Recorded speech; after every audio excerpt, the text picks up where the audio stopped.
इम्प्लीमेंटोलिस्ट implantologist के रूप में 2 दशकों से अधिक अनुभव के साथ डॉक्टर संदीप ने हेल्थ केयर में अपनी एक विश्वसनीय पहचान बनाई है। निम इंस्टीट्यूट ऑफ मेडिकल साइंस के डायरेक्टर के रूप में इन्होंने प्रोफेशनलिज्म और सेवा का एक अनोखा उदाहरण दिया है। फिर भी उनकी सबसे गहरी पहचान टाइटल और इंस्टीट्यूशन से पड़े है। अपने spiritual master his holiness Radhanath Swami से प्रेरित होकर डॉक्टर संदीप ने एक ऊंचे उद्देश्य को ड- उद्देश्य ऊंचे उद्देश्य हो डॉक्टर संदीप ने एक ऊंचे उद्देश्य को अपनाया है। पहले दिलों को भल बदल कर फिर जिंदगियों को ट्रांसफॉर्म करना। चाहे इस्कॉन और अनामृता फाउंडेशन में लीडरशिप रोल निभाना हो या विप्रो और कॉन्फेडरेशन ऑफ इंडिया इंडस्ट्री जैसे संगठनों में स्टूडेंट और प्रोफेशनल को मेंटर करना, उनके संदेश हमेशा एक ही रहे हैं। टू सक्सेस करेक्टर कॉम्पेशन और कॉन्शियसनेस से नापा जाता है। ऑनलाइन दुनिया में सुबोधि राय दास के नाम से मशहूर है। वो यूट्यूब, इंस्टाग्राम और फेसबुक में के जरिए हजारों युवाओं मनों के इंस्पायर कर रहे हैं, जहां एक्सीलेंस, एम्पैथी और स्पिरिचुअल पर्पस एक साथ मिलते हैं। डॉक्टर संदीप लोखंडे के जीवन इस बात के जीता जागता प्रमाण है कि जब एक स्ट्रिक्ट को एम्पैथी गाइड करती है और एम्बिशन सेवा में एनकरेज होती है, तब ट्रांसफॉर्मेशन अनिवार्य हो जाता है।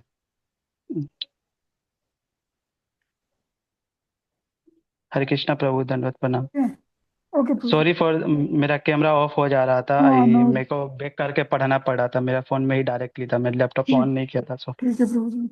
Okay, sorry for thank you. तो inconvenience and please we can chant 3 times holy name for inviting Prabhuji. So please everybody unmute yourself and chant. Okay. Hare Krishna, Krishna Krishna, Hare Hare, Hare Rama, Hare Ram Rama Ram Rama, Ram Hare Ram Hare, Ram Hare Hare. Hare Krishna, Hare Krishna Krishna Krishna, Krishna Hare Hare Hare Hare Hare. Hare Hare Hare Ram Rama, Rama Hare Rama, Ram Hare Hare, Ram Hare Hare. Hare Krishna, Krishna Hare Krishna, Krishna Hare Krishna Hare Hare Hare. Rama, Rama Ram Rama, Hare Hare Ram Hare. Ram Ram Hare Hare. Hare Thank Krishna. you so much, Prabhuji. हरे कृष्णा। तो सबका बहुत बहुत आभार जो आज के हमारे इस सेशन में सब लोग जुड़े हैं। और विशेष रूप से मैं आप सबका धन्यवाद देना चाहता हूं कि आपने आज के इस सेशन के लिए मुझे आमंत्रित किया। एक ऐसा सेशन जिसमें हमको बहुत कुछ सीखने को मिलेगा रिलेटेड टू हमारा जो व्यक्तिगत प्रगति है उस विषय में। तो हम आरंभ करेंगे प्रार्थना से। ओम अज्ञानतिमिरन्धस्य ज्ञानाञ्जनशलाकया चक्षुरुन्मिलितं येन तस्मै श्रीगुरवे नमः। नमः ओम विष्णुपदाय कृष्णपृष्ठाय भूतले श्रीमते भक्तिवेदांत स्वामिनिति नामिने। नमस्ते सरस्वती देवे गौरवाणी प्रचारिणे निर्विशेष शून्यवादी पाश्चात्य देशतारिणे। वाञ्छाकल्पतरुभ्यश्च कृपा सिन्धुभ्य एव च पतितानां पावनेभ्यो वैष्णवेभ्यो नमो नमः। जय श्री कृष्ण चैतन्य प्रभु नित्यानंद श्री अद्वैत गदाधर शिवासादि गौर भक्त वृंद। हरे कृष्ण कृष्ण कृष्ण हरे हरे, हरे राम राम राम हरे हरे। हरे कृष्ण। हरे कृष्ण। तो सबका स्वागत है। Self confidence, art of self confidence, किस किस को लगता है कि हम बहुत सेल्फ कॉन्फिडेंस से भरे हुए हैं?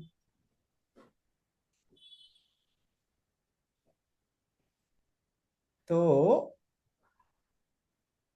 इस संसार में तीन तरह के कॉन्फिडेंस हम देख सकते हैं। एक होता है अंडर कॉन्फिडेंस, एक होता है ओवर कॉन्फिडेंस, और एक होता है रियल कॉन्फिडेंस, है ना।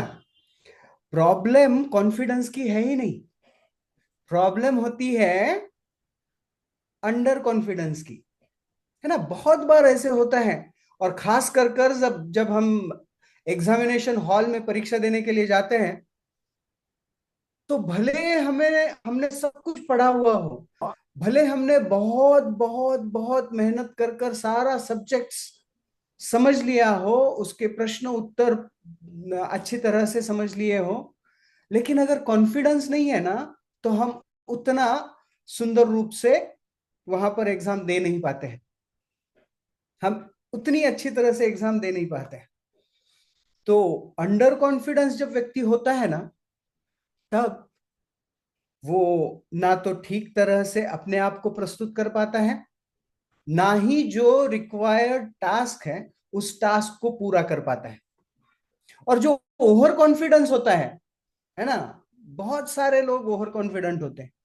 अरे ये तो मेरे बाएं हाथ का खेल है, मैं इस चीज को कैसे भी करके कर सकता हूं। तो अंडर कॉन्फिडेंस उतना डेंजरस नहीं है जितना ओवर कॉन्फिडेंस डेंजरस है ना।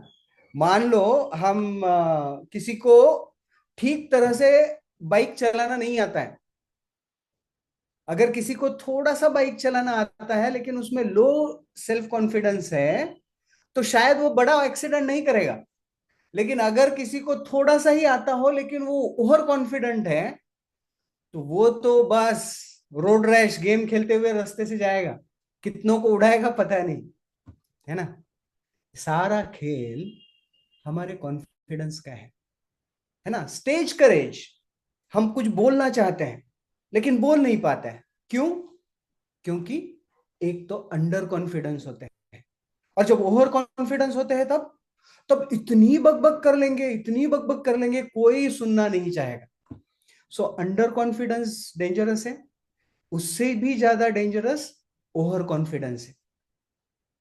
फिर जो रियल कॉन्फिडेंस है, सही कॉन्फिडेंस है, उसे कैसे प्राप्त किया जाए? क्या है ये रियल सेल्फ कॉन्फिडेंस?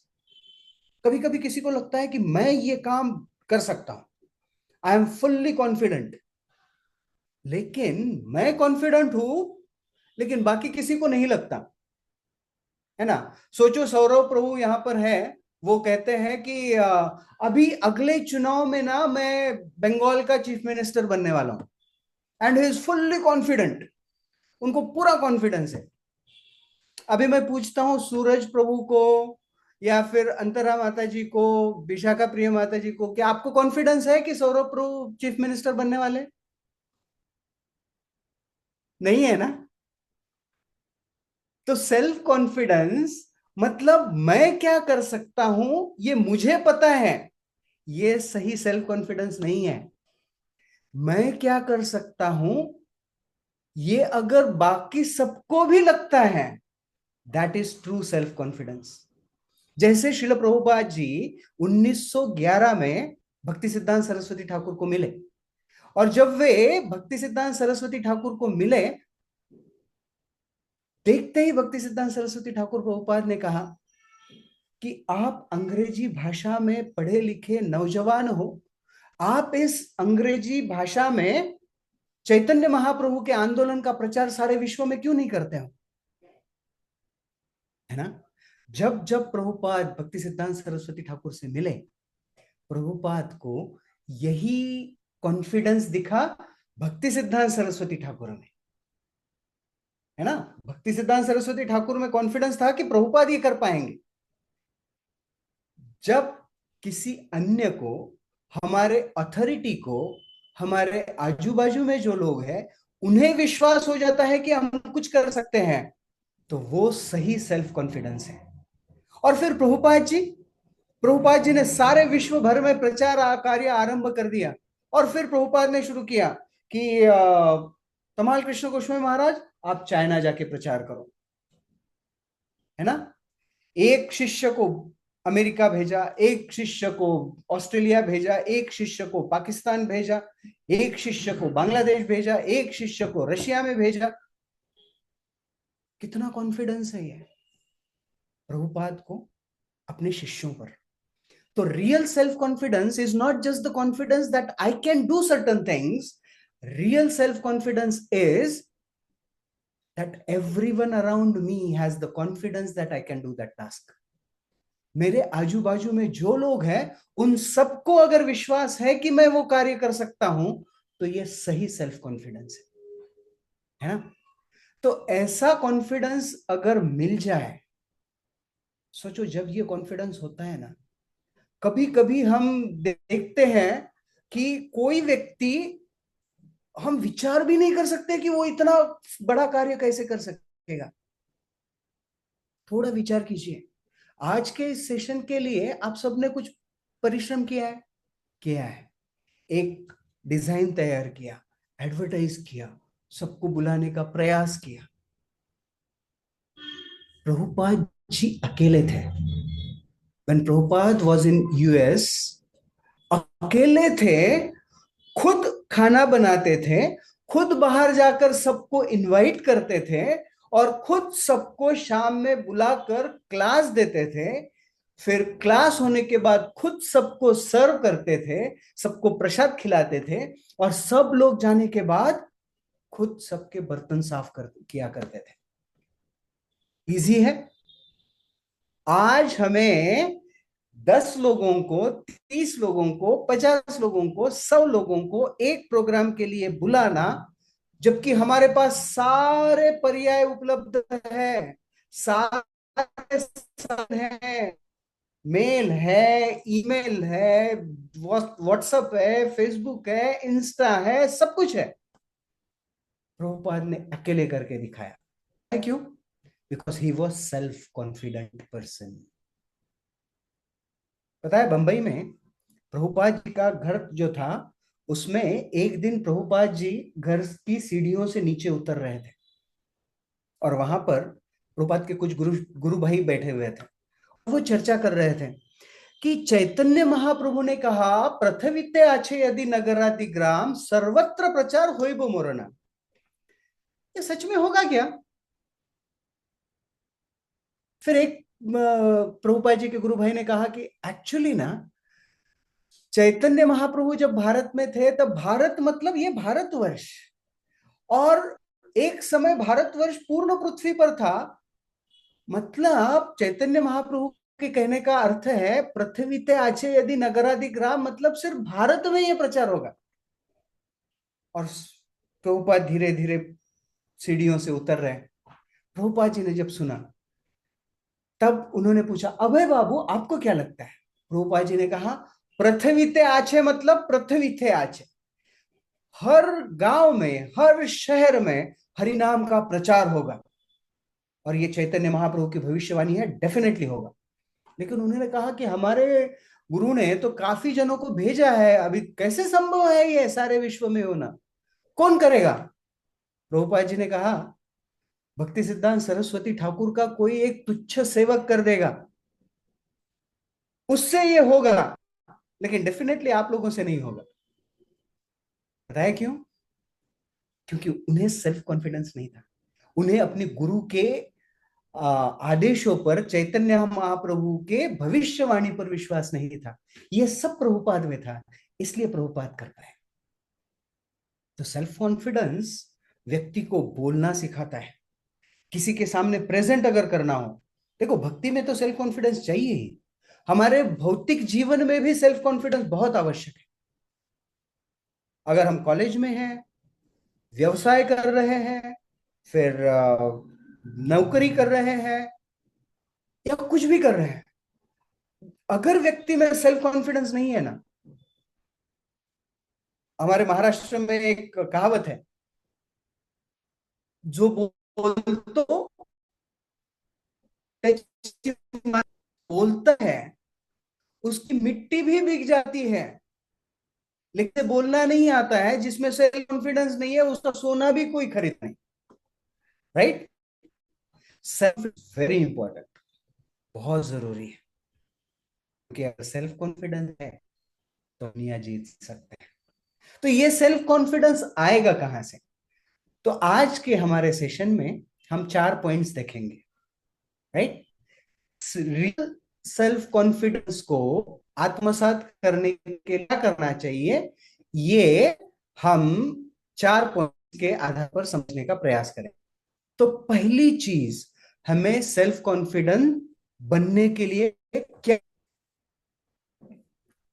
आप सबने जय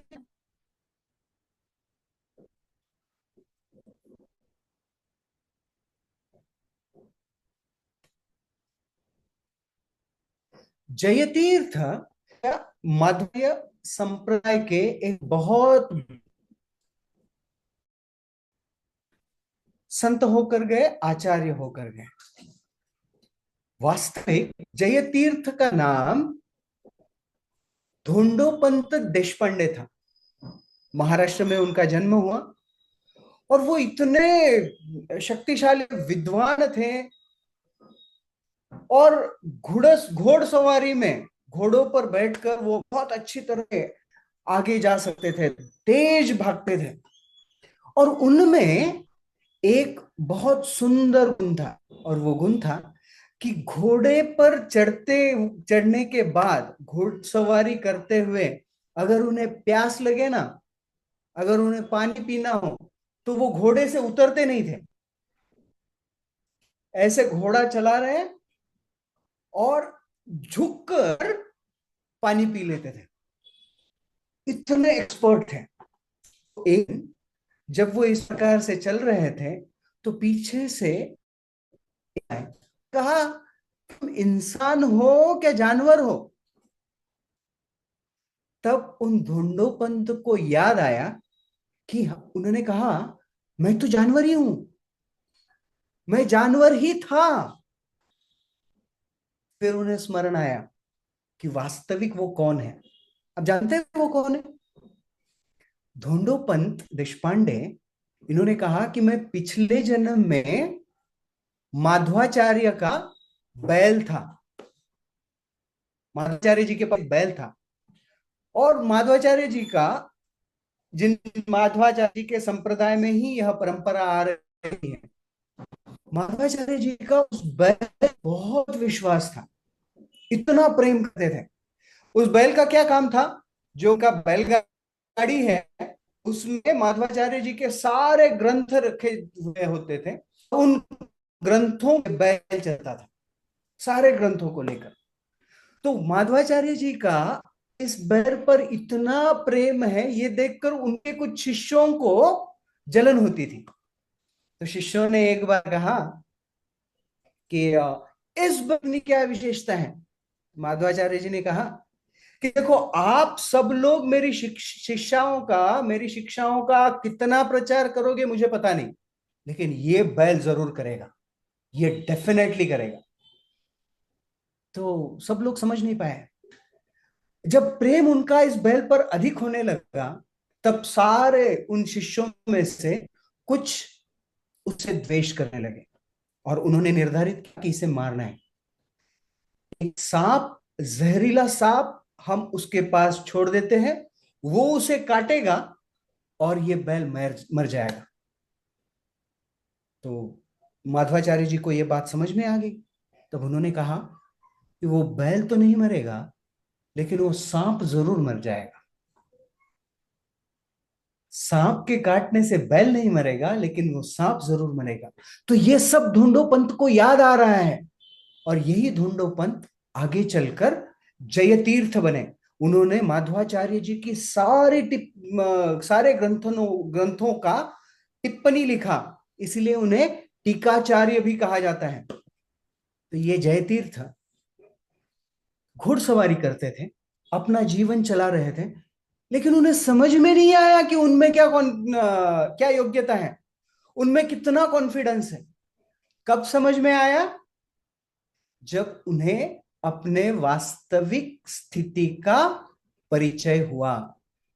तो सेल्फ कॉन्फिडेंस के लिए पहली चीज बहुत आवश्यक है, we should have clarity of our identity. हमारा जो परिचय है, हमारी जो वास्तविक स्थिति है, उसकी क्लैरिटी होना बहुत आवश्यक है। अभी हम कौन है, अपने आप को क्या समझते हैं? हम अपने आप को डॉक्टर समझते हैं, संदीप समझते हैं, हम अपने आप को पिता समझते हैं, भारतीय समझते हैं, हिंदू समझते हैं, मुस्लिम समझते हैं, अमेरिकी समझते हैं, बंगाली समझते हैं, महाराष्ट्रीय समझते हैं। लेकिन हमारी वास्तविक पहचान क्या है? जिस व्यक्ति को जो उसकी वास्तविक पहचान पता है, वो कभी विचलित नहीं हो सकता, है ना। जैसे कुरुक्षेत्र के रणभूमि पर अर्जुन विचलित हो चुका था। क्या विचलित हो चुका था? उसे समझ में नहीं आ रहा है मैं क्या करूं। ऐसा धनुर्धारी योद्धा अर्जुन, और उसे पता ही नहीं चल रहा मैं युद्ध करूं या ना करूं। मैं करूं तो क्यों करूं? कृष्ण को कहता है कि अरे उधर मेरा दादा है, भाई है, सास ससुर जी है, कैसे मारूं? और अर्जुन की स्थिति क्या हो रही है? मुखम च परिशुष्यति, मुख सुख रहा है अर्जुन का। रोम हर्ष से जायते, शरीर पे रोंगटे खड़े हो रहे हैं। गांडीवम संस्रते हस्ता त्वक्चैव परिदह्यते। Arjun became totally unconfident. उसे कोई कॉन्फिडेंस नहीं रहा कि वो कुछ युद्ध कर सकता है, वो कुछ कर सकता है। तनिक भी अर्जुन को यह विश्वास नहीं रहा। अब ऐसे स्थिति में क्या करना चाहिए? ऐसी स्थिति में उसने कृष्ण से जब पूछा, तो कृष्ण ने सबसे पहला ज्ञान क्या दिया अर्जुन को? कृष्ण ने ये नहीं बताया कि तुम जाकर युद्ध करो, या फिर कृष्ण ने ये भी नहीं बताया कि तुम युद्ध मत करो। कृष्ण ने क्या बताया? सबसे पहले कृष्ण ने बताया कि अर्जुन तुम शरीर नहीं आत्मा हो। कृष्ण ने कहा देहिनोस्मिन् यथा देहे कौमारम यौवनम जरा तथा देहांतर प्राप्ति धीरस्तत्र न मुह्यति। अर्जुन क्यों भ्रमित हो रहे हो? अशोचन अन्वशोचस्तुम प्रज्ञावादांश भाषते। कि तुम उस चीज के लिए चिंता कर रहे हो जो शाश्वत नहीं है। अपने आप को पहचानो। तो अगर हमें अपने अंदर सेल्फ कॉन्फिडेंस जगाना है ना, तो सबसे पहले खुद को पहचानना होगा। पहले जानना होगा कि मैं कौन हूं। मैं कुछ ये साधारण तुच्छ जीव हूं जो 40 50 60 70 साल जीने वाला है और बाद में मरने वाला है? नहीं, मैं ऐसा तुच्छ जीव नहीं हूं। मैं कौन हूं? मैं शाश्वत आत्मा हूं। राइट? अर्जुन को कृष्ण ये बात समझाते हैं, न जायते म्रियते वा कदाचिन। अर्जुन, ये शरीर नष्ट हो जाएगा लेकिन तुम नष्ट नहीं होगे। नैनं छिन्दन्ति शस्त्राणि नैनं दहति पावक न चैनम क्लेदयन्त्यापो न शोषयति मारुत। अर्जुन, तुम्हारा कभी नाश नहीं हो सकता। सोचो, अगर कोई हमारी बहुत बैंड बजाने पे लगा हुआ है और हम उसको कहते हैं कि अरे तू मुझे देख भी नहीं सकता है, बैंड क्या बजाएगा? सोक्रेटिस जानते हैं? ग्रीक तत्ववेत्ता था, उसे जंजीरों में जकड़ा हुआ था और सोक्रेटिस कहता है तुम मुझे पकड़ ही नहीं सकते, तुम मारोगे क्या? क्योंकि सोक्रेटिस भगवद्गीता का अध्ययन करता था। वो जानता था कि मैं आत्मा हूं। आप क्या करोगे? मेरे शरीर को पकड़ोगे। किसे दंड दोगे? मेरे शरीर को दंड दोगे। किसे मारोगे? मेरे शरीर को मारोगे। अरे मैं तो आत्मा हूं, मैं तो शरीर हूं ही नहीं, है ना। जैसा ये कपड़ा है, अब इस कपड़े को काटा भी मुझे क्या फर्क पड़ने वाला?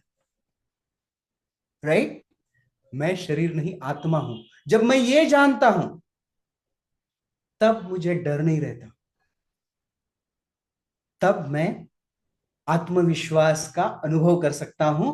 तब मैं सेल्फ कॉन्फिडेंस बनने का प्रयास कर सकता हूं। तो पहली चीज हमें समझना बहुत आवश्यक है, clarity of our identity. Who am I, मैं कौन हूं। पहली चीज ये जानना बहुत जरूरी है कि मैं कौन हूं। मैं कौन हूं? मैं शरीर नहीं, आत्मा हूं। अब दूसरी चीज समझनी बहुत आवश्यक है। पहली चीज समझा हमने, मैं कौन हूं। दूसरी चीज समझना जरूरी है कि मैं किसका हूं। मैं किसका हूं? मैं किसी लल्लू पंजू का हूं? किसी अरे गहरे नत्थु गहरे का हूं? नहीं भाई, मैं किसका हूं? सोचो, सोचो, नरेंद्र मोदी आपके परम मित्र हैं। आप डरोगे कहीं पे चलने के लिए? ऐसा गर्दन नीचे रहेगी या ऐसा सीना तान के चलेंगे? अरे जिसको जो बोलना है बोल दे। अभी चल छोड़ दो, नरेंद्र मोदी जी बहुत दूर की बात है। आप गाड़ी चलाते हैं, बाइक चलाते हैं, ट्रैफिक पुलिस पकड़ता है ना? सोचो, कोलकाता के जो पुलिस कमिश्नर है पिताजी, कितना डरोगे पुलिस से? डरोगे? बिल्कुल नहीं। अरे कोई पकड़ के दिखाए मैं किसका हूं, पता है क्या? मेरे पिताजी कौन है पता है क्या? अरे क्या कॉन्फिडेंस आएगा। सोचो, हमारे पिताजी कौन है? कृष्ण माता, कृष्ण पिता, कृष्ण धन प्राण। अरे जो सारे 14 भुवनों के स्वामी है, वो हमारे पप्पा है ना? और जब वो हमारे साथ है तो किसकी मजाल कि हम सफल ना बन पाए, कि हम हमारे जीवन में कुछ करके ना दिखा सके। जब हम ये जानते हैं कि मैं कौन हूं, मैं शरीर नहीं आत्मा हूं, और जब ये जानते हैं कि मैं किसका हूं, किसका हूं? मैं कृष्ण का हूं। मम एवांशो जीवलोके जीवभूत सनातनः मनः षष्ठानि इंद्रियाणि प्रकृति स्थानि कर्षति। सारे प्रॉब्लम की जड़ है कि हम भूल चुके हैं हम किसके हैं। हमको लगता है कि हमें कंट्रोल करने वाले कौन है? हमें कंट्रोल करने वाली सरकार है। हमें कंट्रोल करने वाली आ, ममता दीदी है। हमें कंट्रोल करने वाले नरेंद्र मोदी जी हैं। हमें कंट्रोल करने वाले डोनाल्ड ट्रंप है। हमें कंट्रोल करने वाले पुलिस है। अरे नहीं, सारी भूमि गोपाल की, सब भूमि गोपाल की। कृष्ण एकल ईश्वर कृष्ण, आर सब भृत्य, जारे जैसे नाचावे तारे तैसे करे नृत्य। कृष्ण परम ईश्वर है, और अगर हम उस परम ईश्वर से जुड़े हुए हैं तो किसी की मजाल जो हम पर कुछ क्षति आ सके। कृष्ण हमारे परम पिता है। जब तक हम उनकी शरण ग्रहण नहीं करते, इस दुनिया में ना वन साइडेड लव होता है और उसके बहुत प्रॉब्लम्स होते हैं। लेकिन एक वन साइडेड लव बहुत अच्छा है, और वो है कृष्ण। अनादिकाल से हमसे प्रेम कर रहे हैं, लेकिन हम दूसरों को ही पटाने में लगे हुए हैं। अरे जो अनादिकाल से हमसे प्रेम कर रहे हैं कृष्ण, उनकी तरफ देखें तो one sided love two sided हो जाएगा, और जीवन सुखमय, आनंदमय और आत्मविश्वास से भरा हुआ हो जाएगा। बहुत आवश्यक है इस बात को जानना कि मैं कौन हूं और मैं किसका हूं। जैसे धोंडो पंत ने ये देख लिया, धोंडो पंत को ये विश्वास हो गया, अरे मैं तो माधवाचार्य का बैल हूं, और जब माधवाचार्य जी की शिक्षा मेरे पीछे है, मुझे डरने की क्या आवश्यकता है। वो जय तीर्थ आचार्य बने, और उन्होंने वैदिक टीकाओं का बहुत बड़ा संग्रह हमारे लिए छोड़ कर गए। बस ये जानना जरूरी है। जैसे अर्जुन भ्रमित हुआ था, तब कृष्ण ने सबसे पहले उसे सिखाया कि भाई तू कौन है। ये मत सोच कि तू अर्जुन है, तू वास्तविक मेरा अंश है, वास्तविक आत्मा है। और वह आत्मा ना कभी मरता है ना कभी जन्म लेता है, तो क्यों शोक करें। तो जब अर्जुन ने जाना उसकी वास्तविक स्थिति को और फिर कृष्ण के साथ अपने आप को जोड़ा और फिर समझ लिया कि कृष्ण के साथ उसका संबंध क्या है, जब इस बात को अर्जुन ने जान लिया, तब ये आइडेंटिटी का चक्र पूरा हुआ। तो सबसे पहले समझना बहुत आवश्यक है कि मैं कौन हूं, और उससे भी इंपॉर्टेंट है मैं किसका हूं। मेरे पप्पा कौन है ना। Who is my boss? My real boss is Krishna. My real shelter is Krishna. मेरा सर्वोच्च आश्रय कौन है? कृष्ण है। और रक्षतो इति विश्वास। और कृष्ण रक्षा करते हैं। अगर ये विश्वास है तो डर किस चीज की? तो किस बात का हमें डर रहेगा, किस बात की हमें चिंता रहेगी, राइट? और जब ये चिंता नहीं रहेगी तो कॉन्फिडेंस कहाँ जाएगा? बहुत ऊपर, है ना।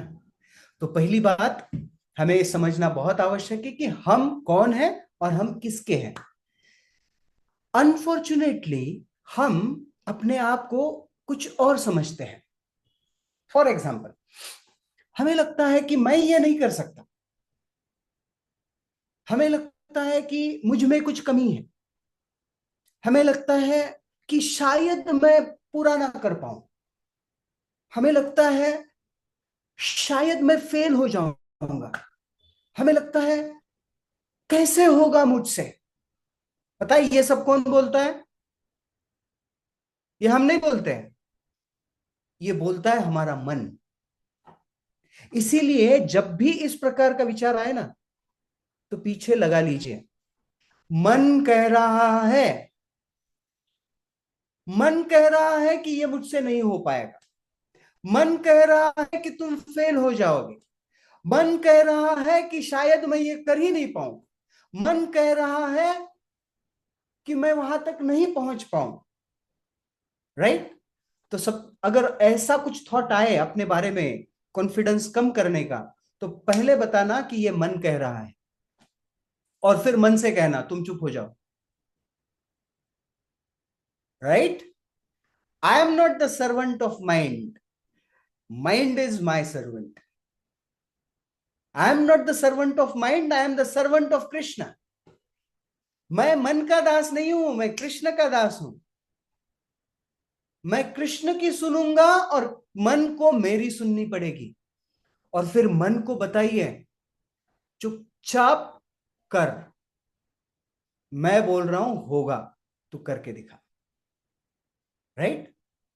तो अपनी क्लैरिटी ऑफ आइडेंटिटी, अगर ये क्लैरिटी आ गई ना हमारे परिचय की, कि मैं कौन हूं, मैं किसका हूं, और मन बुद्धि अहंकार,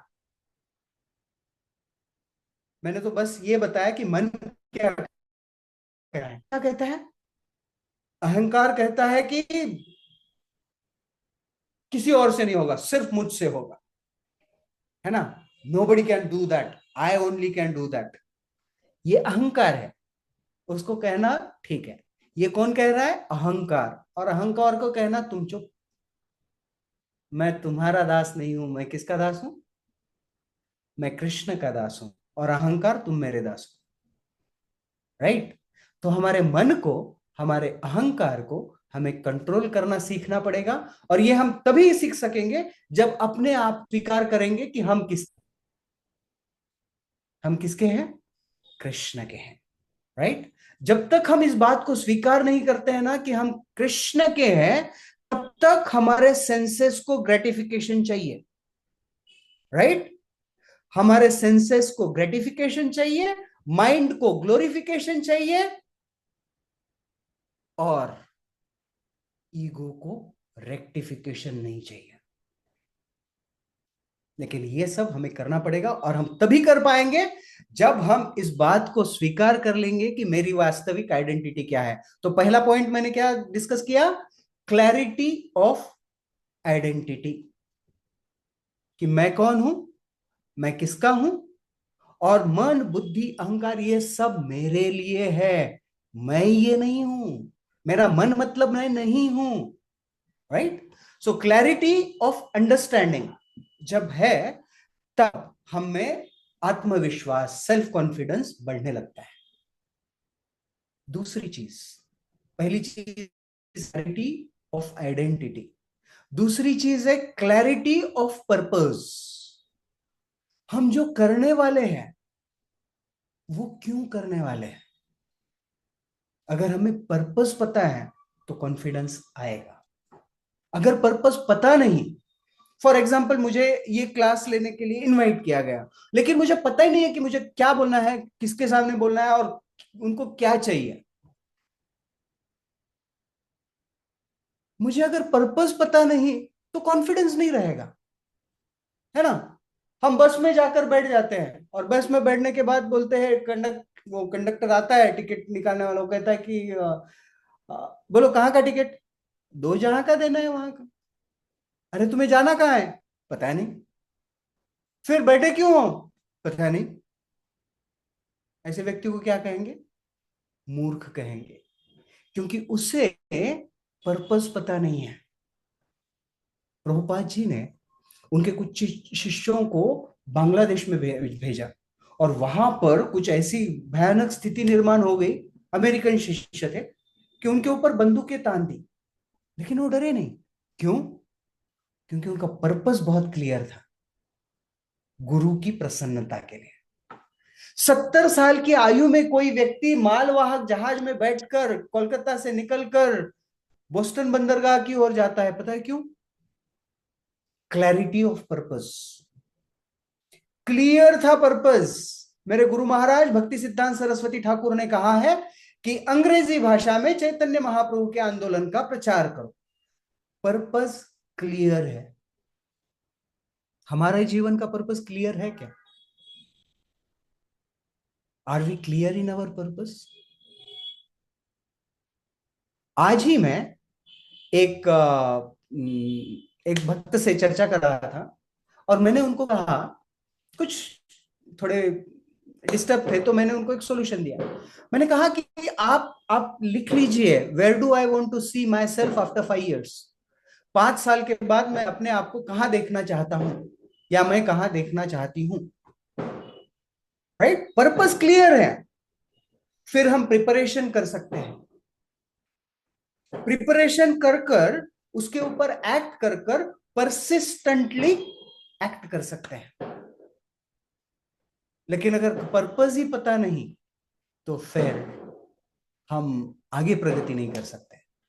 राइट, तो पैसा कमाना, धन कमाना, प्रसिद्धि कमाना, ये सारी चीजें हम हमारा पर्पस बनाकर रखते हैं, लेकिन हमारा कर्तव्य, हमारी सेवा, इसके साथ अगर हम हमारे पर्पस पर फोकस करें ना, जैसे भगवत गीता में कृष्ण कहते हैं कर्मण्येवाधिकारस्ते मा फलेषु कदाचन, कि कर्म करना, जो करना है उस पर फोकस करो। हम क्या करते हैं, जो पाना है उस पर फोकस करते हैं। We should be very focused on the purpose. मुझे क्या करना है, क्यों करना है। राइट, पर्पस क्लियर रहेगा तो फिर कॉन्फिडेंस की एक स्टेप आगे जाएगी। हम हर साल पढ़ाई शुरू कर देते हैं, लेकिन अगर पर्पस रखें कि इस साल मुझे ये अचीव करना है, right, this is what is my goal to achieve, तो उस हिसाब से फिर पढ़ाई करना शुरू करेंगे। सोचो T20 क्रिकेट मैच है और जो सेकंड इनिंग चल रही है, वो सेकंड इनिंग में उनको बोला ही नहीं कि तुमको कितने रन बनाने हैं जीतने के लिए। उनको गोल ही पता नहीं है, बस खेलते जा रहे, खेलते जा रहे, खेलते जा रहे, खेलते जा रहे। Will they aggressively play? नहीं। अगर उन्हें पता है कि 20 ओवर में 160 रन बनाने हैं, तो फिर वो विचार करेंगे हर ओवर में 8 रन बनाने ही पड़ेंगे, फिर 2-3 ओवर बहुत 4-6 मारने पड़ेंगे ताकि एवरेज थोड़ा कम हो। लेकिन अगर वो टारगेट सामने नहीं रहा तो फिर वो एग्रेशन नहीं आएगा, वो डिटर्मिनेशन नहीं आएगा, वो परसिस्टेंस नहीं आएगा, वो परसिवरेंस नहीं आएगा। इसीलिए we should clarify our purpose, right?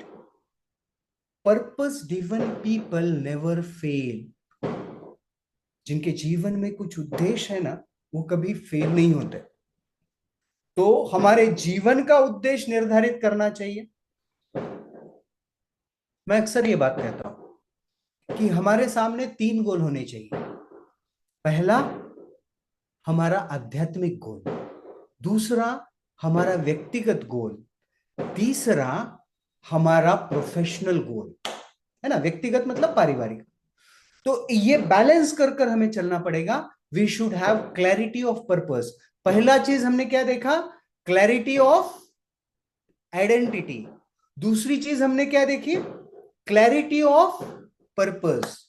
अब ये पता चला मैं कौन हूं, मैं किसका हूं, ये भी पता चला कि मेरे जीवन में पर्पस क्या है। और चलो चलो चलो चलो, मुझे पता चला मेरे जीवन का पर्पस क्या है, और सो जाता हूं।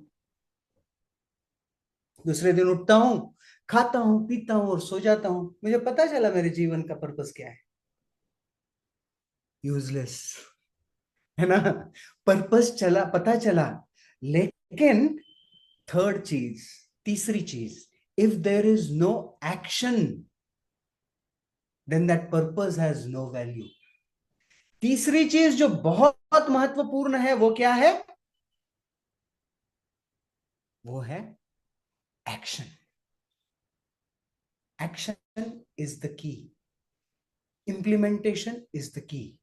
हम जो करते हैं, हम जो निर्धारित करते हैं, हमें जो करना है, वो सब करने के लिए हमें एक्शन लेना पड़ेगा ना।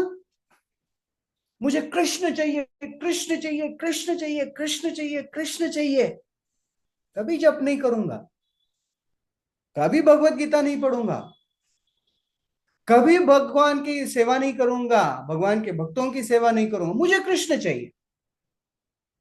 कृष्ण मिलेंगे? नहीं मिलेंगे। कृष्ण कब मिलेंगे? जब हम प्रयास करेंगे, जब हम एक्शन लेंगे। क्या एक्शन लेंगे? उठेंगे इच्छा ना होते हुए भी सुबह, बहुत ठंड है लेकिन फिर भी माला लेकर नाम जप करेंगे, हरे कृष्ण कृष्ण कृष्ण हरे हरे, हरे राम राम राम हरे हरे। जब तक हम एक्ट नहीं करेंगे, वो कॉन्फिडेंस बिल्ड नहीं होगा। आप एक, मान लीजिए एक गोल निर्धारित कर दिया, क्या? 100 मीटर की रेस जीतना है, राइट? जीत जाएंगे? नहीं। जीतने का कॉन्फिडेंस आ जाएगा? नहीं। कॉन्फिडेंस कब आएगा? जब प्रैक्टिस करेंगे, जब दौड़ेंगे 100 मीटर, है ना। भले उसको आधा घंटा लगे, भले उसको 10 मिनट लगे, भले उसको 5 मिनट लगे, लेकिन दौड़ेंगे। पहली बार अगर 100 मीटर हम मान लीजिए 2 मिनट में कंप्लीट कर देते हैं, तो थोड़ा कॉन्फिडेंस आएगा कि हाँ, हो सकता है, दौड़ सकता हूं, राइट। दूसरी दिन जब प्रैक्टिस करेंगे, तब सोचेंगे कि हाँ, दौड़ सकता हूं। थोड़ा और प्रयास किया तो समय थोड़ा और कम लगेगा। तीसरे दिन और प्रैक्टिस करेंगे, एवरीथिंग एंड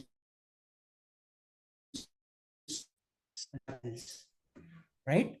एक्ट करना पड़ेगा। जब तक हम एक्ट नहीं करेंगे, तब तक कार्य पूर्ण नहीं होगा।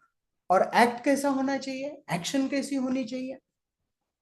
हमारे जो गोल है, उस गोल को पूर्ण करने की जो सीढ़ी हमने बनाई है, उस सीढ़ी के अनुरूप वो एक्ट होनी चाहिए, राइट। जब तक हम वो एक्ट नहीं करेंगे, हमारा पर्पस पर्पस ही रहेगा, हम आगे भागेंगे ही नहीं। कब भागेंगे? जब पता चलेगा कि हमारा जो पर्पस है वो छोटी से लेकर हो सकता है। अगर वो कॉन्फिडेंस नहीं है, वो कॉन्फिडेंस आएगा ही नहीं जब तक हम एक्शन नहीं लेंगे। एक बार किसी ने भगवान को कहा भगवान मुझे शक्ति दो, इतनी ताकत दो, इतनी ताकत दो कि मैं सबसे बलवान हो जाऊं। तो भगवान ने उसे कहा तुम एक काम करो, उधर पर्वत है, पर्वत के सामने एक बहुत बड़ा पत्थर है, रोज जाकर उस पत्थर को ढकेलो। तो बोला उससे क्या होगा? बोला करो तो उसने शुरू किया, और जब उसने शुरू किया, एक दिन हो गया, 2 दिन हो गया, 3 दिन हो गया, कुछ फर्क ही नहीं पड़ रहा है, वो पत्थर ही रहा है। बहुत दिन हो गए, प्रयास, डेली प्रयास, 1 साल हो गया। 1 साल प्रयास होने के बाद कुछ भुजिया नहीं हो रहा। सारे ऊपर ना कुछ नहीं लगता। भुजिया दे तो थोड़ा सा ना लगा भी तो खाओ। हम्म। भगवान ने कहा, वो आकर भगवान को लगे भगवान कुछ नहीं होता है, आप बोल रहे हो करने के लिए लेकिन कुछ नहीं हो रहा है। भगवान ने कहा अच्छा पत्थर हिला? उसने कहा नहीं पत्थर नहीं हिला। और कुछ हुआ? ये कुछ नहीं हुआ।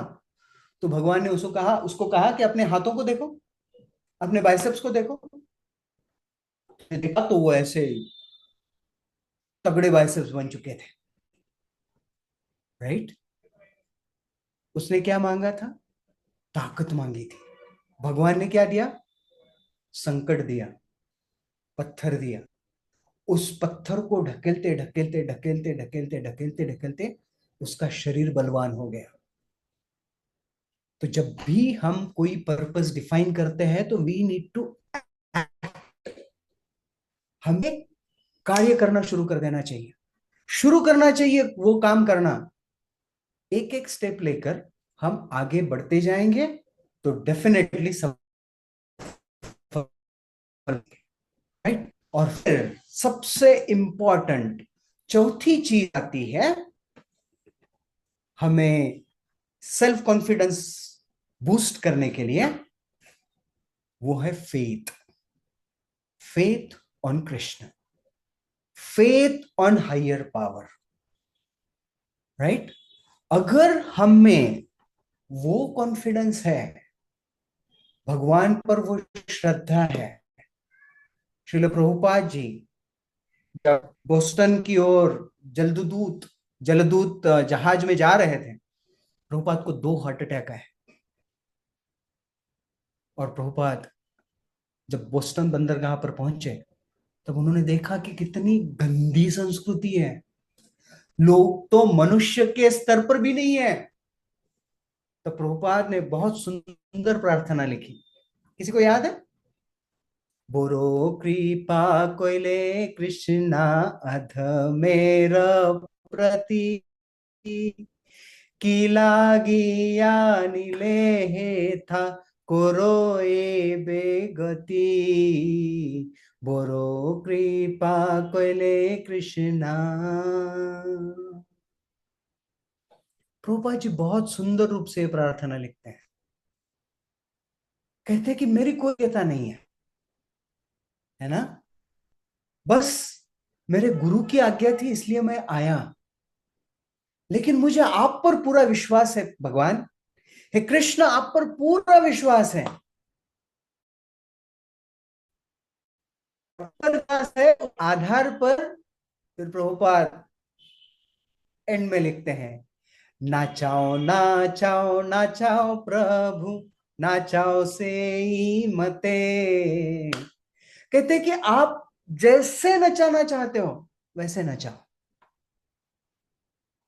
तो अगर हम कृष्ण पर विश्वास रखते हैं, सोचो रूप गोस्वामी और सनातन गोस्वामी ये बांग्लादेश के रामकेली गांव में थे, और चैतन्य महाप्रभु पर विश्वास रखकर चीफ मिनिस्टर और फाइनेंस मिनिस्टर की पोस्ट छोड़ दी और वृंदावन चले गए। क्यों? क्योंकि चैतन्य महाप्रभु पर पूर्ण विश्वास था। हरिदास ठाकुर ने सारे 22 बाजार हाटों में कोड़े खाए। क्यों?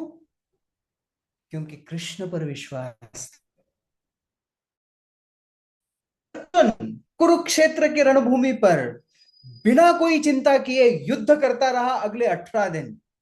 क्यों? क्योंकि कृष्ण पर विश्वास था। कृष्ण ने कहा अर्जुन बाण चलाओ, अर्जुन ने बाण चलाया, कुछ सोचा नहीं।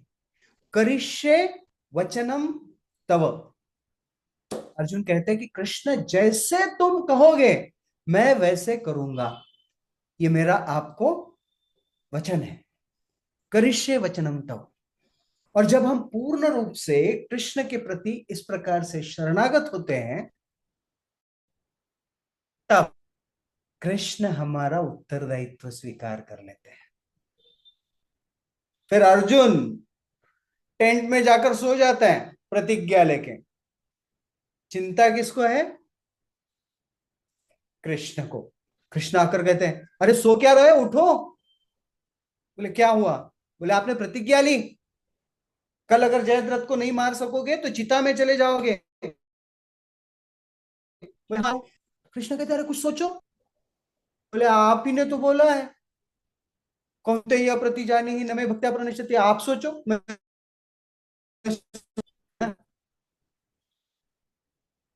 कृष्ण पर इतना विश्वास है अर्जुन का। एक बार नारद मुनि पूछते हैं कि आप अर्जुन की इतनी बातें क्यों मानते हो?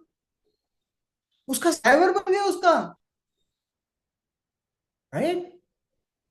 अर्जुन का सारथी बनना कोई आसान काम नहीं है युद्ध में। अगर रथ रोकना है ना तो कृष्ण के पर पैर से दबा, अर्जुन राइट साइड जाना है तो राइट कंधे पे लात मारता था। ये स्थिति होती है रथ की, लेकिन कृष्ण ने हंसते हंसते स्वीकार की। क्यों? भक्तों से भी सखाचे थी। तो नारद जी ने ऐसे पूछा तो कृष्ण ने कहा कि अर्जुन अंदर सोया हुआ है बेड़ पर, जाकर एक बार देख कर आओ।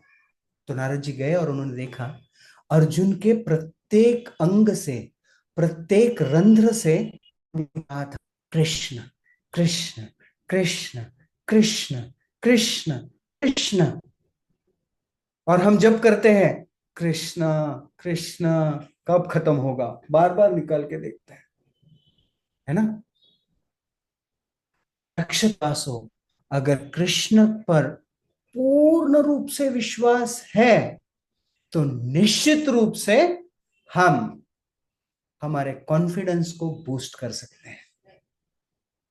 यही किया युधिष्ठिर महाराज ने। 11 अक्षौहिणी सैन्य कौरवों का, 7 अक्षौहिणी सैन्य पांडवों का, दो सेनाएं एक दूसरे के सामने।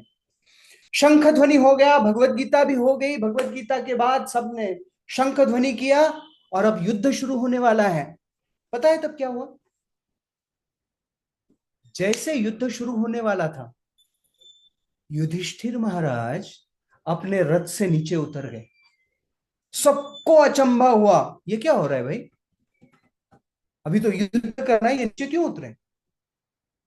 फिर जैसे युधिष्ठिर महाराज नीचे उतरे, अर्जुन रथ से उतर गया, भीमसेन जी रथ से उतर गए, नकुल सहदेव सब रथ से उतर गए और युधिष्ठिर महाराज कौरवों की सेना की ओर चलने लगे। अर्जुन कृष्ण से कहते हैं कि ये हो रहा है। अर्जुन युधिष्ठिर महाराज को कहते हैं कि भैया ये क्या है, आप कहां जा रहे हो? युधिष्ठिर महाराज ने कुछ नहीं कहा। तब कृष्ण को अर्जुन जब पूछते हैं तो अर्जुन को कृष्ण कहते हैं अर्जुन, युद्ध से पहले जो सबसे इंपॉर्टेंट है, सबसे महत्वपूर्ण है, वो करने के लिए बड़े भैया जा रहे हैं। और सीधा युधिष्ठिर महाराज गए पितामह भीष्म के रथ के सामने और उनसे कहते हैं पितामह, मैं आपको प्रणाम करता हूं, आपके विरुद्ध युद्ध करने की मेरी अभिलाषा नहीं है। मुझे पता है कि आप भी मेरे विरुद्ध युद्ध नहीं करना चाहते, लेकिन इस स्थिति में हम हैं, मुझे आशीर्वाद दीजिए।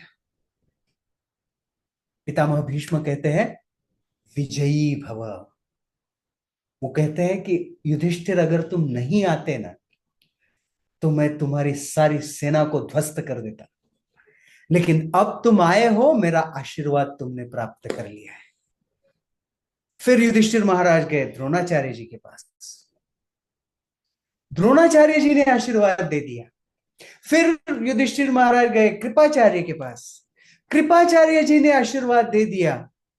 अब आप विचार कीजिए, युधिष्ठिर महाराज का सेल्फ कॉन्फिडेंस कितना बड़ा हुआ होगा।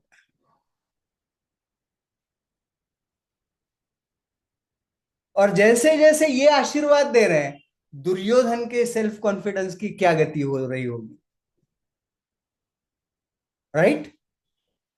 युधिष्ठिर महाराज ने क्या किया? जो हमने 4 चीजें आज देखी ना, उस पर इंप्लीमेंट किया। पहली चीज, क्लैरिटी ऑफ आइडेंटिटी। मैं कौन हूं, मैं किसका हूं। युधिष्ठिर महाराज ने सोचा कि मैं भले ही इस युद्ध में पार्ट बना हुआ हूं, लेकिन वास्तविक मैं पितामह भीष्म का पोता हूं। मुझे उनके आशीर्वाद लेने चाहिए। मैं कौन हूं, मैं किसका हूं? कृष्ण का हूं। कृष्ण मेरे साथ है। पितामह भीष्म मेरे गुरु वरिष्ठ हैं। द्रोणाचार्य मेरे गुरुवर्य हैं। कृपाचार्य मेरे आचार्य हैं। उनका आशीर्वाद लूं। पहली चीज क्लियर हो गई, क्लैरिटी ऑफ आइडेंटिटी। दूसरी चीज, जाकर क्या बोला? मैं यहां पर युद्ध की इच्छा से आया हूं। पर्पस क्लियर किया है ना। रणांगन पर, रणभूमि पर हम ऐसे घूमने टहलने के लिए नहीं है। पर्पस क्लियर है। What is the purpose? युद्ध करना है। फिर एक्शन। उन्हें प्रणाम किया। एक्शन एक्शन के लिए आश्वस्त किया और श्रद्धा रखी कृष्ण पर। तो ये चारों चीजें करने के बाद जब युधिष्ठिर महाराज रथ पर जाते हैं, सोचो, उन्हें पितामह भीष्म ने कहा कि विजयी भव, द्रोणाचार्य ने कहा विजयी भव, कृपाचार्य ने कहा विजयी भव, और सबसे प्रमुख युद्ध करने वाले यही लोग हैं। जो अपोजिंग पार्टी है उन्होंने ही कहा विजयी भव। तो सोचिए युधिष्ठिर महाराज का सेल्फ कॉन्फिडेंस कितना बूस्ट हो गया होगा, कितने कॉन्फिडेंट हुए होंगे युधिष्ठिर महाराज। तो हमें भी अगर हमारे जीवन में आत्मविश्वास प्राप्त करना है, सेल्फ कॉन्फिडेंस प्राप्त करना है, तो सबसे पहले हमारी पहचान, मैं कौन हूं, मैं किसका हूं। मैं शरीर नहीं आत्मा हूं। मैं कृष्ण का नित्य दास हूं। जीवेर स्वरूप होए कृष्णेर नित्य दास। इस बात को समझना पड़ेगा। दूसरी चीज, क्लैरिटी, पर्पस रखना पड़ेगा। तीसरी चीज, एक्ट करना पड़ेगा, कार्य करना पड़ेगा, परिश्रम करना। और चौथी चीज, कृष्ण पर विश्वास रखना पड़ेगा।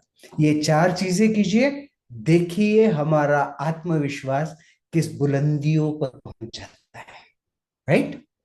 तो ये बहुत आवश्यक है कि हम, जो श्रील प्रभुपाद जी ने हमें आंदोलन दिया है, उस आंदोलन में रहते हुए हमारी वास्तविक स्थिति को पहचान और अपने आत्मविश्वास को बुलंद करें। जय श्रील प्रभुपाद की जय। तो यहां पर मैं रुकना चाहूंगा। अगर किसी का कोई प्रश्न है, शंका है, तो उस पर चर्चा करेंगे।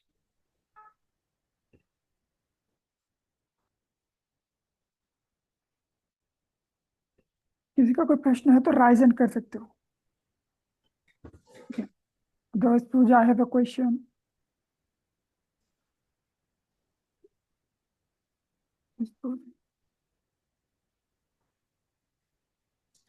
Okay. पूजा बत्रा माता जी पूछ रहे हैं कि how can I overcome anger issue. गुस्से को कैसे नियंत्रित करें, है ना। गुस्सा, भगवत गीता में भगवान श्री कृष्ण कहते हैं कि नरक के 3 द्वार है, काम, क्रोध, लोभ, लस्ट, एंगर एंड ग्रीड। गुस्सा, गुस्सा बड़ा कॉमन है ना। गुस्सा कैसे आता है? भगवत गीता में भगवान श्री कृष्ण समझाते हैं, ध्यायतो विषयन पुंसा संगस्तेषु उपजायते, संगात संजायते काम, कामत क्रोधो भी जायते, क्रोधात भवति सम्मोह, सम्मोहात स्मृति विभ्रम, स्मृति भ्रंशात बुद्धिनाशो, बुद्धिनाशात प्रणश्यति। भगवत गीता में कृष्ण कहते हैं कि काम यह क्रोध का उगम स्थान है। क्रोध कहां से आता है? काम से आता है। कैसे? मान लीजिए आप आज आइसक्रीम खाना चाहते हैं, राइट, और आइसक्रीम खाना चाहते हैं लेकिन घर से बाहर जाने ही नहीं देते हैं, मम्मी पापा रुका कर रखते हैं घर में ही, बिल्कुल जाना नहीं बाहर, यही रखो, कहीं जाना नहीं है। तो क्या होता है? खाने की इच्छा है, भोग करने की इच्छा मतलब काम। अब आइसक्रीम खाने की इच्छा है, वो पूरी नहीं हो रही है, कामात क्रोधो भी जायते, काम का परिवर्तन क्रोध में होता है। मान लीजिए गए हम और आइसक्रीम खा भी लिया, अब खाने के बाद फिर विचार आता है कि खत्म हो गई, थोड़ी सी ही मिली, तो वो जो प्राप्त करने की, भोग करने की इच्छा है, वो जब नहीं पूर्ण होती है तब क्रोध आ जाता है। तो जब क्रोध आता है ना, तब मैं अक्सर एक बात कहता हूं, अपने आप को दो प्रश्न पूछने चाहिए। एक प्रश्न या फिर एक प्रश्न, उसके उत्तर हमें मिल जाएंगे। पहला प्रश्न, क्या मेरी गलती है? जो भी हुआ, मान लो ए का बी के साथ झगड़ा हो गया और हम है ए, बी के साथ मेरा झगड़ा हो गया, तो मैंने पूछना चाहिए गलती किसकी है? मेरी गलती है। अगर मेरी गलती है तो मुझे गुस्सा करने का अधिकार नहीं है, करेक्ट? मैं ही प्रॉब्लम हूं तो मैं क्यों दूसरों पर गुस्सा करूं, राइट? दूसरी बात, क्या मेरी गलती है? नहीं है। किसकी गलती है? उसकी गलती है। अगर मेरी गलती नहीं है तो मैं क्यों गुस्सा करूं? तो अगर मेरी गलती है तो मुझे गुस्सा करने का अधिकार नहीं है, और मेरी गलती नहीं है तो मुझे गुस्सा करने की आवश्यकता नहीं है।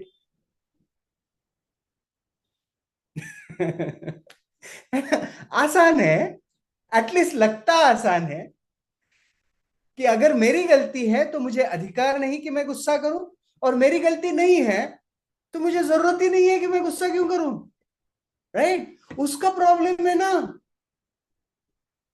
मैं क्यों जलूं? गुस्सा मतलब क्या है? गुस्सा मतलब जलता हुआ कोई, अगर मैं ये कोयला किसी के हाथ में दूं तो वो क्या करेगा? पकड़ के रखेगा हाथ में ऐसे। जलता हुआ कोयला अगर हाथ में आ गया तो हम तुरंत फेंक देंगे ना। गुस्सा मतलब जलता हुआ कोयला है, जैसे ही वो मेरे पास आए मैं मुझे उससे, एक बार गौतम बुद्ध अपने शिष्यों के साथ थे, और एक बड़ा ही उद्दंड, गर्विष्ठ और भयंकर व्यक्ति उनके सामने आया और गालियां देने लगा। इतनी गालियां देने लगा, गौतम बुद्ध को उसने गालियां दी, बहुत गालियां दी, और फिर इन्होंने कुछ बोला नहीं, शांत रहे। जब शांत रहे ना, तो उसका कोटा खत्म हो गया बोलने का, वो शांत हुआ और चला गया। उनके शिष्यों ने गौतम बुद्ध जी से पूछा, आपने रिएक्ट क्यों नहीं किया? आप कुछ नहीं, वो इतना चिल्ला रहा था। तो गौतम बुद्ध जी ने कहा कि मान लो आपको कोई एक गिफ्ट देता है, वो भेंट अगर आपने स्वीकार नहीं की तो वो कहां रहेगी?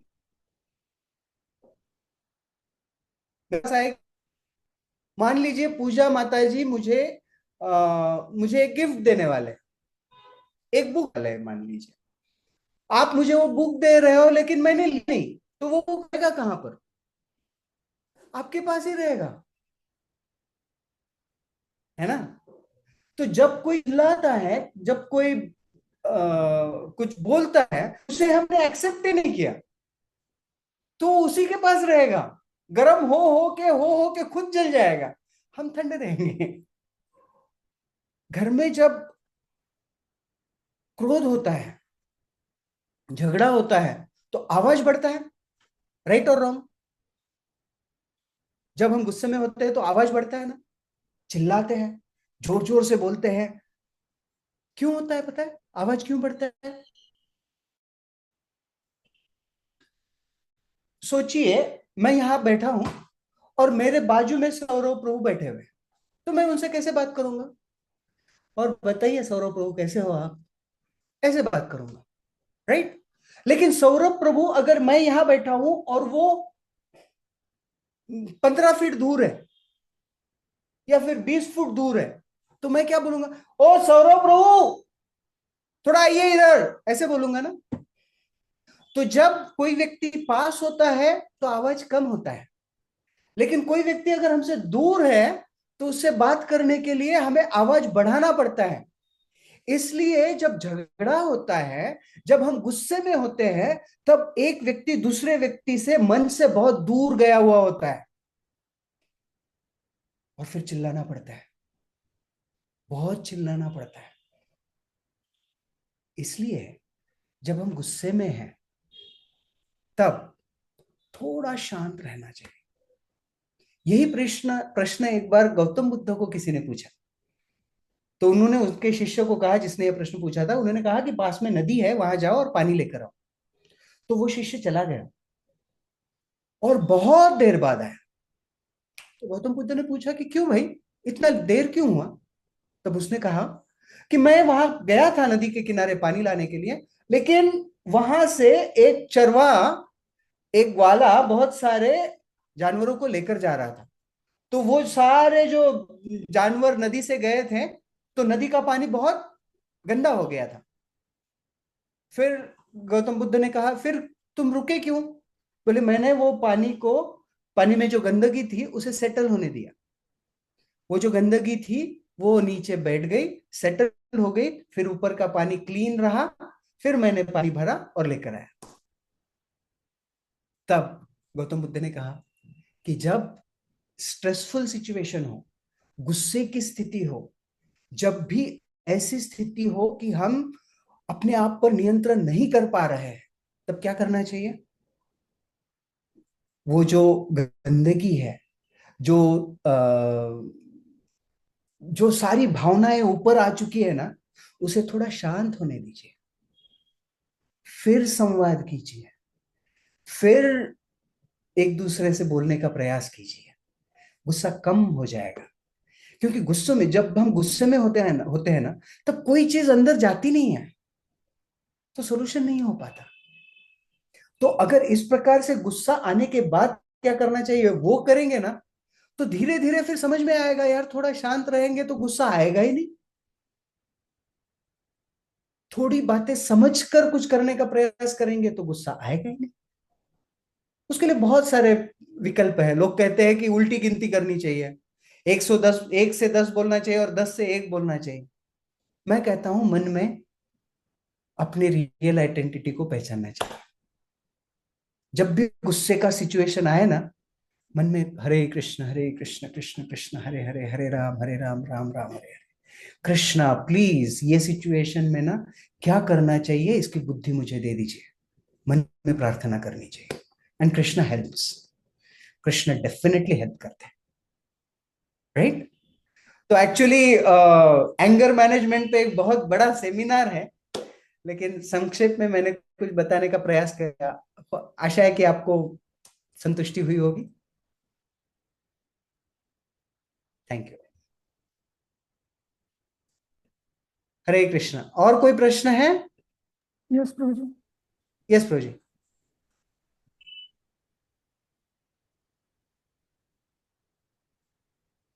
How can I over anger? How can I overcome high anxiety and overthinking? Think of Krishna. Overthinking is the result of our not accepting our real identity and purpose. Over thinking क्यों होता है?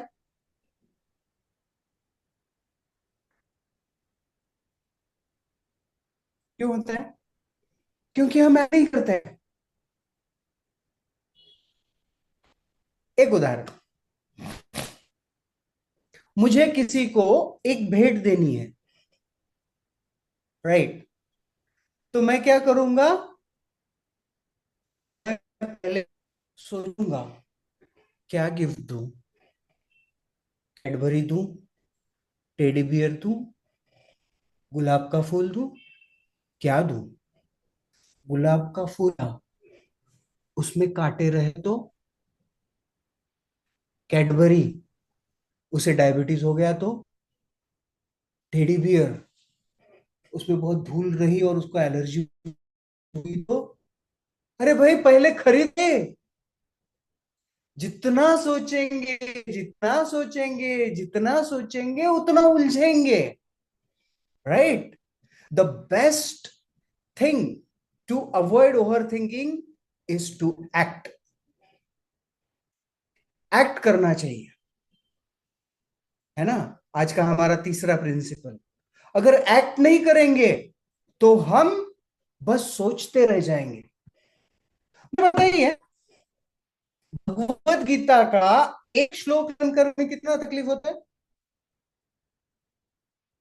प्रयास लगता है ना?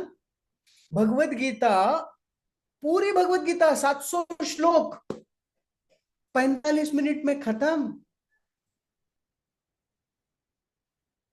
उसके बाद अर्जुन ने क्या किया? अब पूछता हूं कृष्ण ने क्या क्या कहा है, जरा आधे इस पे ओवर थिंक करता हूं. कृष्ण ने ऐसा क्यों कहा होगा, कृष्ण ने वैसे क्यों कहा होगा. Let me think, I am very intelligent. मैं सोचूंगा कृष्ण के प्रत्येक शब्द का अर्थ. अर्जुन ने ये किया. ऐसे सोच बाण चलाना शुरू कर दिया.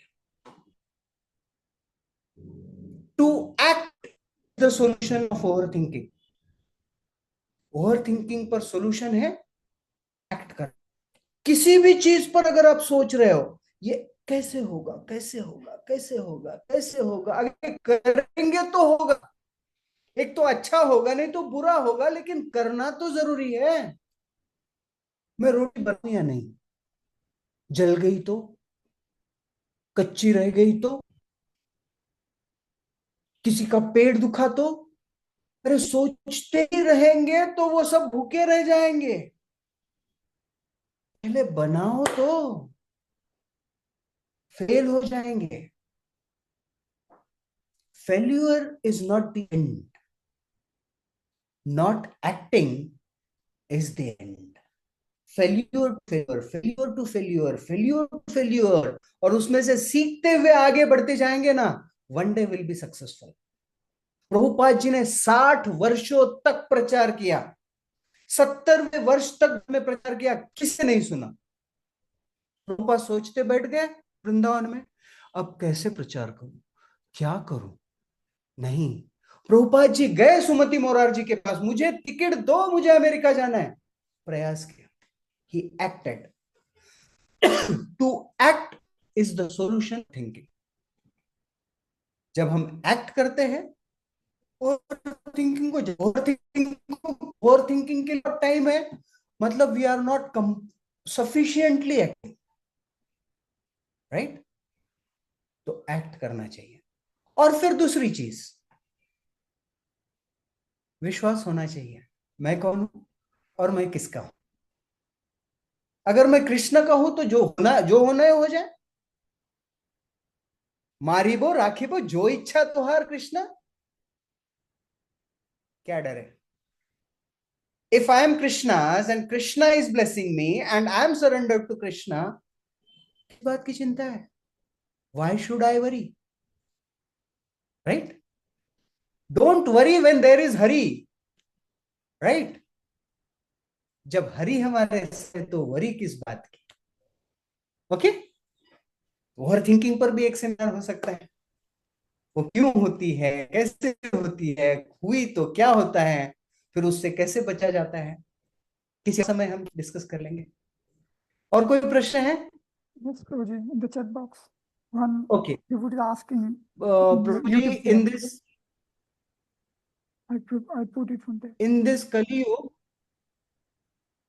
this Kali Yuga, there is competition in every field. Because of this, the person is in front of things only. I want only what benefits me. In such a situation, how will truth survive? हर सोच रहा कि मेरा कैसा भला हो, है ना। एक बात बोलूं, आप लोग बोलोगे कि ये अभी कुछ भी बोल रहे हैं, आप भी यही सोचो, मेरा कैसे भला हो। सेल्फिश बनना चाहिए, व्यक्ति को सेल्फिश बनना चाहिए, लेकिन पहले सेल्फ को पहचानना चाहिए। राइट? हमें सेल्फिश बनना चाहिए, लेकिन पहले सेल्फ को पहचानना चाहिए। And what is our real self? I am the soul and I belong to Krishna. जीवेर स्वरूप है कृष्णेर नित्य दास। और जब मैं कृष्ण का नित्य दास हूं, और सारे लोग, ये दुनिया तो ऐसी है, अभी कलयुग है, क्वारल एंड हिपोक्रेसी का युग है, हम दुनिया को नहीं बदल सकते। We can't change any world except one. हम इस दुनिया में एक ही बदल सकते हैं, और वो है मैं। मेरे आजू बाजू जो भी गलत कर रहे हैं उनको करने दो, मैं गलत नहीं करूंगा। कोई भक्ति नहीं कर रहा है, मैं भक्ति करूंगा। कोई कृष्ण को नहीं मान रहा है, ना माने, मैं कृष्ण मानूंगा। कोई कृष्ण को शरणागत नहीं है, ना रहे, मैं कृष्ण को शरणागत रहूंगा। राइट? तो अगर हम अपने आप खुद स्वयं में बदलाव करने का प्रयास करेंगे, तो हम लोग बदलाव करने का प्रयास करेंगे, 10 लोग बदल जाएंगे। और पता है सबसे सही विचार कैसा होता है? सबसे सही लोगों में बदलाव हमारे हमारे आचरण से होता है, हमारे शब्दों से प्रभाव नहीं होता, हमारे व्यवहार से होता है। हम घर पे जाते हैं, मम्मी पापा आपको तो कुछ पता नहीं है, आप तो माया में हो, है ना। मम्मी कहती है कि बेटा जा जरा आलू लेके आ। अरे आलू लाना जीवन का थोड़ी तो माया। वो कभी भक्त नहीं बनेंगे।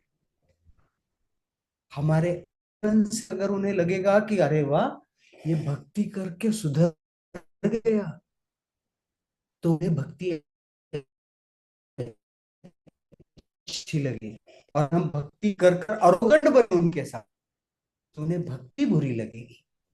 तो सही परिवर्तन स्वयं परिवर्तन से होता है। राइट?